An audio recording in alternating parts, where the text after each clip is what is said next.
At this time, it gives me great pleasure to introduce you to a doctor from Mercy Hospital of Pittsburgh who has gone above and beyond his call of duty. Dr. James Withers is on the teaching faculty of the Mercy Hospital of Pittsburgh Internal Medicine Residency and is a clinical assistant professor at the University of Pittsburgh School of Medicine.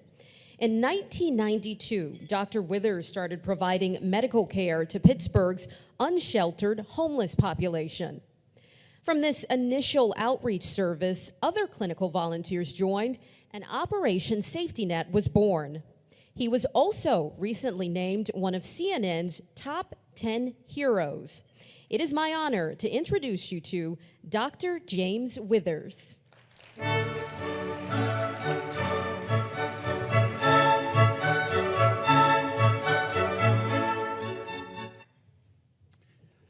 Thank you so much. Congratulations, scholars.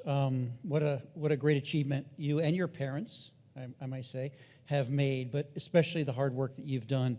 I'm impressed because not only of your academic excellence, but because of your service to your communities. And I think that vision that the Carsons and the Carson Scholarship Fund has created is a particularly important one in our society at this time.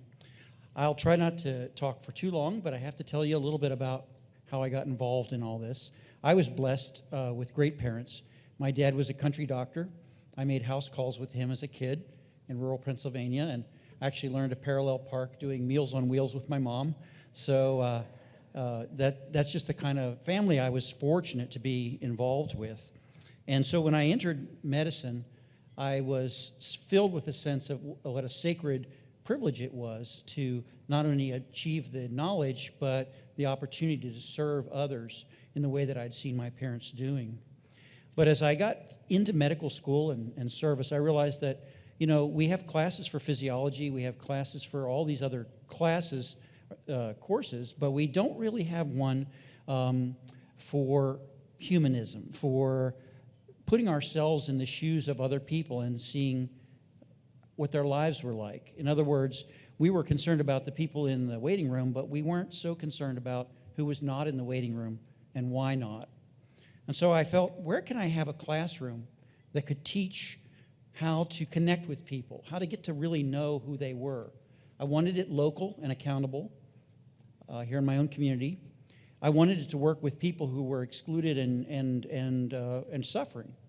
And I particularly wanted people who might be challenging to me, who I would have to go to them on their terms. So I decided that I would, my new classroom would be under the bridges here of Pittsburgh. And looking around, I finally found a guy who had been homeless, who was taking blankets out, and I said, I'm a doctor, I'd like to go out with you and meet the people. He said, well, they don't like doctors too much.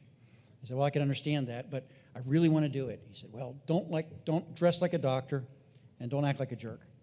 And so I went to the church library. There was a chapter, 52 Ways to Help the Homeless, on how to dress like a homeless person. There it is. And so I'm in my backyard putting dirt in my hair, and my 3 little boys at the time came out, and they said, Daddy, what are you doing? Looks like fun. And I said, well, I'm going to visit people who don't have homes. And they, why don't they have homes? I don't know yet. Can we come? Maybe next time. So I showed up, and Mike said, well, you got the look. Let's see if you can keep up. And thus began a really powerful journey for me, which continues to this day. I realized there were many people sleeping under our bridges, not just here in Pittsburgh, but all over the country. And they're judged by others, but if you get to know each person, you realize there's a story. Just like you would in any good medical encounter, you get to know who the person is that you're working with. Of course, it was a little funny at first. I remember I was working in a park where a church was serving some food, and I guess the church, big guy that was part of the church, thought I was a drug dealer, and he picked me up and he started shaking me. He said, we don't want drug dealers. And I said, I'm a doctor. And so I began to really connect with the people. And much like my dad's house calls, I realized that unless you really go and connect, your services, whatever you do, are not going to be fully what they could be. One guy, I'll just tell you real briefly, that was living in the Strip District at the time and in a pile of garbage, drinking. And we wanted him to get into housing, we wanted him to get into medical care, and he just was so down about himself that he wouldn't. So one night we decided, let's be creative. Let's just clean up his place. No judgment. So we borrowed 20 garbage bags from the hospital, and we just cleaned his place, put some carpet down. Nurse came back later, gave him a haircut and a tetanus shot. And the next week, he had a bottle, but it had flowers in it. And then he showed us pictures of his family, and within a month, Richie decided to get off the street. And I visited him at the place he was staying, St. Joe's, up in the hill. And I said, hey, Rich, do you have your photos of your family? And he said, oh, they're back at the camp. So we went back to the camp.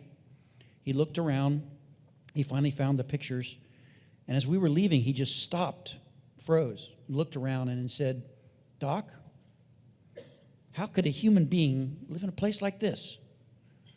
And for me, that touched me, because when we judge people, we judge them at a moment. And if we can see deeper and see the person, the potential, and their healing, I think that's what we really have to look for. So we've now become a movement. Street medicine is in 6 continents. We're having our 13th international meeting. We've housed over 1,500 chronically homeless people in their own apartments here in Pittsburgh. And many students are getting involved in our work in this country and beyond. So things have come a long way since I was putting dirt in my hair, and I just want to throw that out to you students. You need to study hard, learn your skills, be good at what you do, but then always look for opportunities to bring your humanity into your lives and to treat others as you would want to be treated. Good luck to all of you. God bless you. I know you'll be successful. I hope to hear about you, and stay in touch with me if you want. That's fine. Thank you, Dr. Carson, and all the Carson Scholarship Funds for what you do. God bless you. Bye.